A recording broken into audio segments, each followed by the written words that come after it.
Picture this. It's 0812 on a damp Tuesday. You're in a queue for coffee that costs more than it should, under fluorescent lights that make everyone look tired. Your phone pings, salary credited, that tiny dopamine hit, that artificial sense of safety. You breathe out like the month is handled. In front of you are two people, Sarah and Mike. Sarah is tidy, sensible, secure. She's on a fixed salary, direct debit empire, and a spreadsheet that pretends nothing ever breaks. Every year, she gets a small pay rise and a bigger lifestyle rise. Nicer flat, better phone, just a bit more on holidays, because she works hard. Her money arrives like clockwork and leaves like it's on a mission. Mike is not richer. He's just structured differently. He has a base income, but he treats fixed pay like a floor, not a fortress. He's built a cash buffer, keeps his spending beneath one income, and diverts the rest into assets. He doesn't look flashy. He looks boring. The kind of boring the system hates, because boring people are hard to monetize. Then the invisible string tightens. Sarah's company announces a restructuring. HR calls it strategic alignment. Sarah hears it as, your certainty was rented. Mike doesn't celebrate. He just doesn't panic, because he wasn't living like the pay slip was a promise. He was living like it was a variable. And that's the part nobody tells you. Fixed pay doesn't remove risk. It hides it. It sedates you. It makes you build a life that can only be powered by constant compliance. My name is Buffet, and I spend way too much time obsessing over the invisible strings that corporations pull to drain your wealth. The old script goes like this: get a stable job, earn a fixed salary, buy a house, keep your head down. Loyalty will protect you. That script isn't wisdom. It's inheritance. A hand-me-down line from an era when companies still needed humans long-term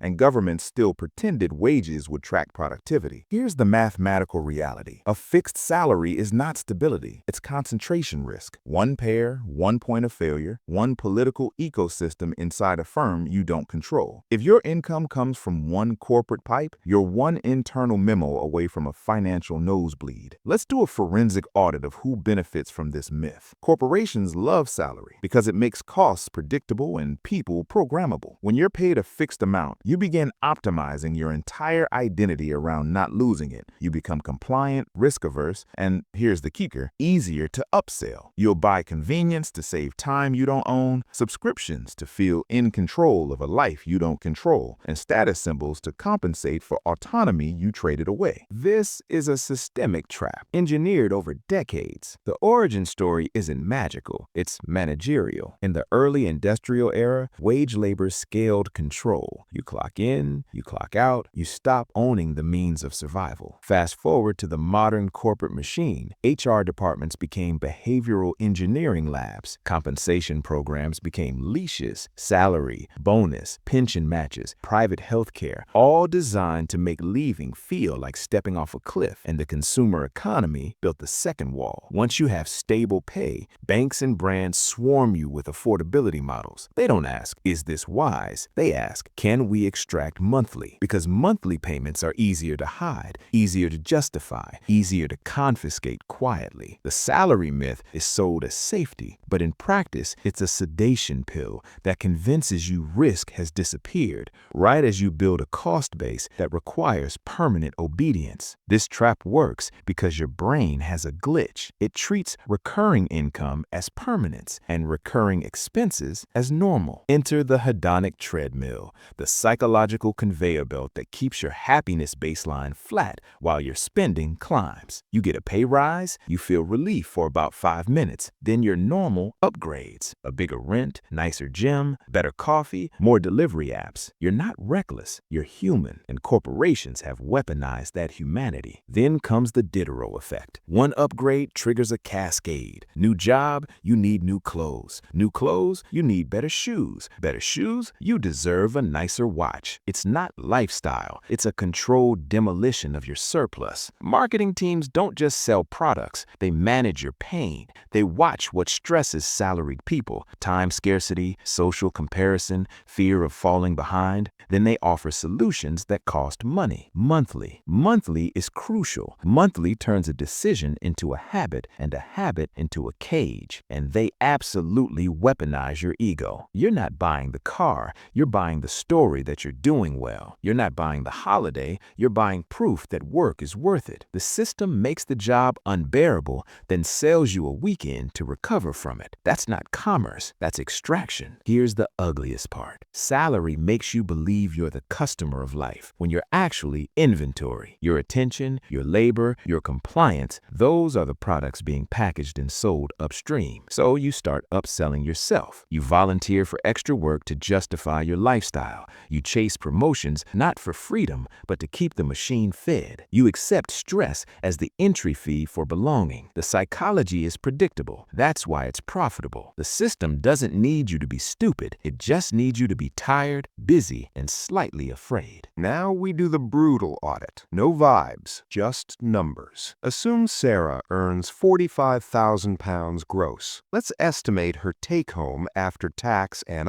rough approximation, to £34,000 a year, or to £2,833 per month. Now, subtract the hidden costs of earning that salary. Commute is £180 per month travel, plus £60 per month incidental. Coffee, snacks, I deserve it, is £240 per month. Wardrobe and grooming is £80 per month. Decompression spending, takeaways, drinks, treats because work drained her, is £220 per month. Time cost, 45 hours week work plus 7 hours week commute is 52 hours per week. So monthly hidden costs is £540 per month. Annual is £6,480 per year. Now her real net income after hidden costs is £34,000 minus £6,480 equals £27,520 per year. Now compute real hourly wage. Hours per year is approximately 52 hours per week times 52 is 2,704 hours. Real hourly wage is approximately 27,520 divided by 2,704 is approximately £10.18 per hour. Read that again. £45,000 on paper can collapse to £10 per hour in reality once the system's little leeches finish siphoning. Now, the opportunity cost. Sarah upgrades her lifestyle by only £300 per month after a raise. Subscriptions, nicer phone contract, car finance top-up, meals out. £300 doesn't feel deadly. That's the point. Invested instead at 7% annual return for 30 years, the future value is roughly 300 times 1,220 or £366,000. That's not extra money. That's £250,000 of your freedom bled out through lifestyle drift. Now scale it slightly. £600 per month becomes roughly £732,000 over 30 years. And that's before we count the second-order damage. When your monthly burn rate rises, you become less employable because you can't afford gaps, less brave because you can't risk change, and easier to underpay because you'll tolerate anything to keep the direct debit machine alive. Fixed pay didn't reduce risk. It moved risk inside your lifestyle, where you can't see it until it's already drowning you. That's the trap. You think you have stability, but you've actually built a system where losing one income stream detonates everything. You want to hack the system? Good. Here's the framework. Simple, harsh, effective. Use the one income rule. Live as if you only have one income stream. Even if you have overtime, bonuses, a partner's income, side gigs, base lifestyle is covered by one predictable income. All extra goes to cash reserves, debt destruction, and asset buying. This is a small act of rebellion because it starves the cartel of what it wants most, your automatic monthly compliance. Build a cash moat, not an emergency fund, an anti-HR fund. Most people keep 1 to 2 months of expenses and call it responsible. It's also useless when the system turns. Aim for a starter moat of 3 months essential expenses, strong moat of 6 to 12 months, and an unfair advantage of 12 to 24 months if you're in a volatile industry.